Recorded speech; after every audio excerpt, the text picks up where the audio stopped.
Ralph Nader is running for president, as you know, as an independent candidate. Nader, a groundbreaking consumer advocate, now in his third major presidential try. And in 2000, Ralph Nader drew almost 3 million votes as the Green Party candidate. And we're delighted to have you with us now. Let's go, if I may, Ralph, straight to a couple of issues. We're focusing to some large degree tonight on foreign policy. What would you do with our troops in Iraq? Bring them home. A 6-month negotiated withdrawal deadline. Bring home the soldiers and the corporate contractors. Give Iraq and its oil back to the Iraqis. Knock the bottom out of the insurgency. During the 6 months, we should have UN-sponsored elections and work a little bit of autonomy between Kurds, Sunni, and Shiites within a unified Iraq, which is what they all want, plus continued humanitarian aid. Otherwise, it's just going to fester. They think, you know, that violence is declining, but it can explode at any moment if we're still there. So you want out in 10 months sooner than Barack Obama. Well, he'd keep 50,000 soldiers there. Yeah. Well, let's turn to Afghanistan. Your thoughts there? That's a tougher issue.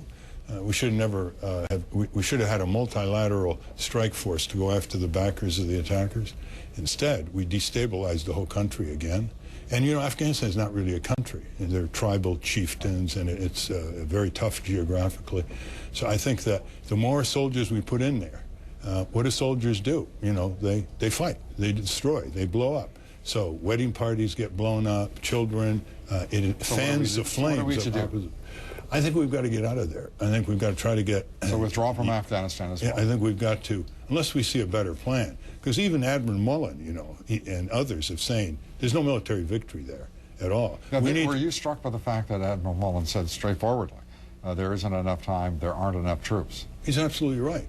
The Russians couldn't conquer Afghanistan when the Soviet Union, the British couldn't, and we're not going to.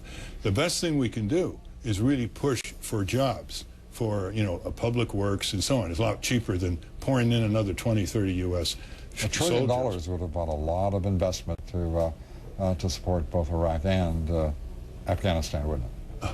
Just think of $1 trillion rebuilding in this country. Schools, clinics, drinking water systems, public transit, good jobs that couldn't be exported to China. And more than 30,000 American troops wounded and more than 4,000 killed. It's actually 100,000 wounded.